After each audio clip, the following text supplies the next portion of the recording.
Salam kerahiman. Hari ini tanggal 15 April kita akan baca dari satu nomor yaitu 731. Kita mulai ya, 731. Pada hari pembukaan retret, aku dikunjungi oleh salah seorang suster yang telah datang untuk mengikrarkan kaul kekal.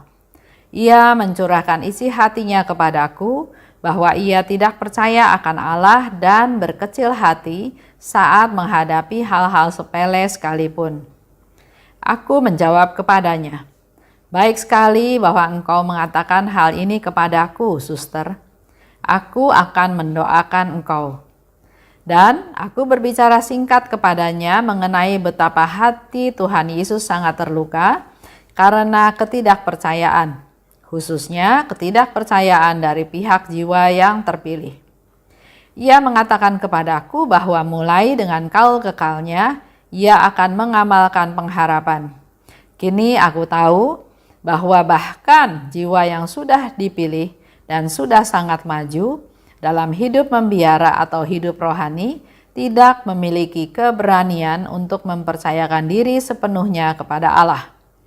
Dan ini terjadi karena jiwa-jiwa itu tidak mengenal kerahiman Allah yang tak terselami serta kebaikannya yang sungguh besar. Suster Faustina bercerita tentang seorang suster ya. Jadi waktu itu Suster Faustina cerita bahwa dalam pembukaan retret ada seorang suster yang menghampiri Suster Faustina. Suster itu akan melakukan kaul kekal, tapi dia cerita sama Suster Faustina, dia sharing bahwa dia nggak percaya pada Allah. Kalau reaksi kita barangkali ya, gimana sih? Sudah begitu lama dipersiapkan, sudah mau kaul kekal, kok masih nggak percaya sama Tuhan? Kamu nih gimana gitu ya reaksi kita. Tapi kita belajar dari Suster Faustina hari ini. Dia bilang, bersyukur kamu cerita sama saya.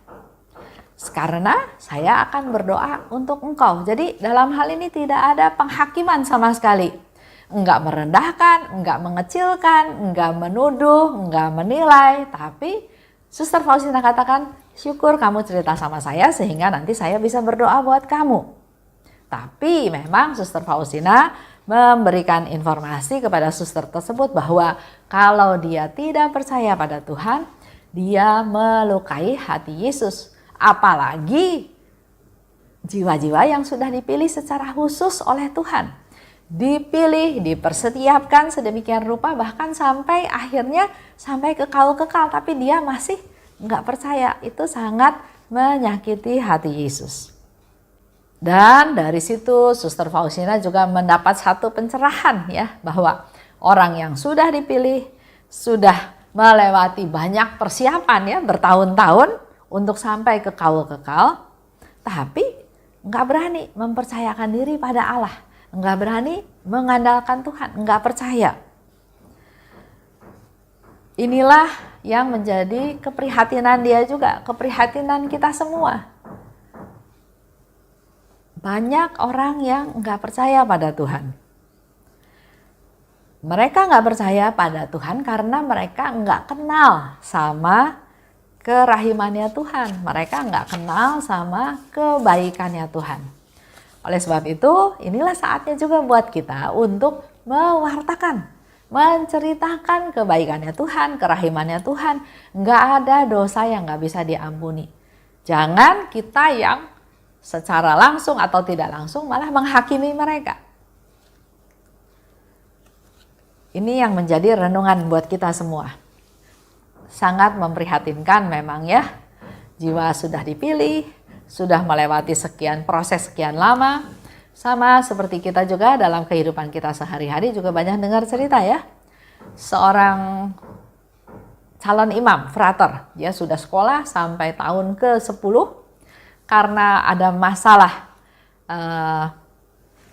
masalah ya, ayahnya meninggal waktu itu, kongregasinya nggak kasih dia izin pulang karena katanya baru pulang, sedangkan dia memaksa untuk pulang karena dia berpikir bahwa itu ayahnya yang sudah meninggal. Di sini ada unsur ketaatan yang dilanggar.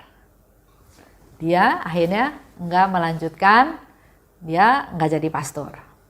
Ada juga yang bahkan sudah jadi pastor, sudah jadi imam. Karena permasalahan, banyak hal juga yang terjadi, akhirnya dia lepas jubah. Ada yang dimiskomunikasi. Ada yang, pernah ada satu pastor juga, dia lumayan lama membimbing komunitas komunitas Lumen Christi ya. Dia ahli dalam bidang keluarga, tapi tanpa kita sadari, tanpa kita duga, terdengar berita tentang dia dan lepas jubah. Itu menjadi keprihatinan kita semua dan terutama juga keprihatinan Tuhan Yesus. Tadi seperti dikatakan, hatinya Yesus sangat tersayat, terluka, terutama ketidakpercayaan dari kita semua. Tapi dia lebih menderita lagi kalau kepercayaan itu datangnya dari jiwa-jiwa yang terpilih. Mari kita Bapak Ibu kaum awam berdoa sungguh-sungguh dengan tulus, dengan kesungguhan, berdoa buat para imam dan kaum religius supaya mereka jiwa-jiwa terpilih ini hidup taat, hidup setia pada Tuhan sampai akhir hidup dia, supaya mengurangi luka-luka Yesus yang Yesus rasakan kalau mereka tidak percaya pada Tuhan. Karena mereka akan dipakai oleh Yesus untuk menjadi perpanjangan tangan ya Tuhan, untuk memberitakan kerahiman Tuhan, untuk menceritakan supaya kerahiman Tuhan ini bisa dialami banyak orang. Nah, kalau orang-orang itu nggak percaya kan, menyusahkan hati Yesus, membuat Yesus semakin menderita. Itu aja untuk hari ini. Salam kerahiman.